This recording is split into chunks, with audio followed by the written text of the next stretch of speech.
choked me. Take that to court. Don't open that closet.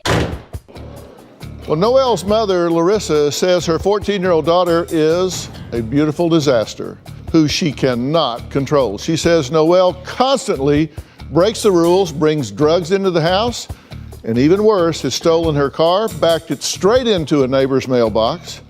Now, Noelle's stepfather, Sean, says the chaos in the house has become so unbearable that he packed up and left not once but twice. Oh, so this is a new rule now? Again. You have made me out to be a monster. You're an idiot. My 14-year-old daughter, Noelle, is a beautiful disaster. It's always my fault. But she engages in completely self-destructive behaviors. You're gonna go sit on the floor and cry like a little My stepdaughter, Noelle, is very unruly. Like, the more I have to sit in this house, is the more pissed I'm gonna get. Has no respect for any type of authority. Get out of my room. A home life with Noelle is hell. I'm done. So she calls me a psychopath. You sit there and call me a in front of my clients? On no planet should a child speak to their mother that way. When Noelle's upset, she loses focus of everything. We're gonna take a break right now. She can be flailing hands everywhere and scream, run around. And everyone wants to antagonize me, but as soon as I speak up or do something about it, I'm a criminal. I've categorized Noelle's behavior into 3 different categories. The angry monster, Pictures of me. Oh, no. As if you do it to me the last time you ever see me. the sad teddy bear. I know it's not my fault, but like, it hurts so much whenever she makes it out to be. Then you got the jokester, trickster.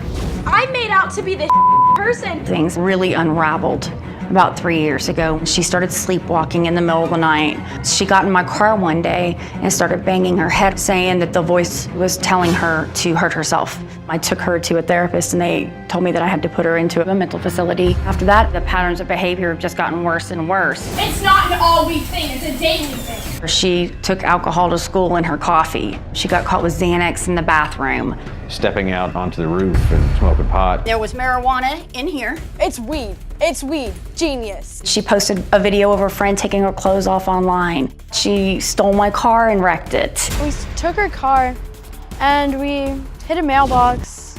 It was the middle of the night. I was just like, let's go on a joyride. What was I thinking? She got in the passenger side because the videos all show her friend driving, but they were all drinking, and they backed it into a brick mailbox. Noelle has been in and out of different facilities. 4 or 5 different therapists. She's changed schools 4 or 5 times. We've gone through 2 or 3 different psychiatrists. Disciplining Noelle doesn't work. She has no remorse, no empathy for anything. The only thing that she even cares about is the phone. My biggest fear is that this is never gonna end. I'm scared for her. She could end up dead. I could be burying her. Okay, it's good to meet both of you. You think that she is to the point of being impulsive enough, self-destructive enough that she could wind up really hurting herself or somebody else, right? I do, yes, sir. Okay, and your questions are whether or not this is secondary to some mental illness or if she's just obstinate, behavioral, out of control, right? What is your thinking about that? What do you think?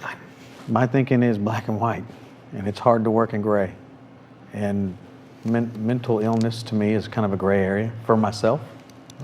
And that's where I want to know. I want to know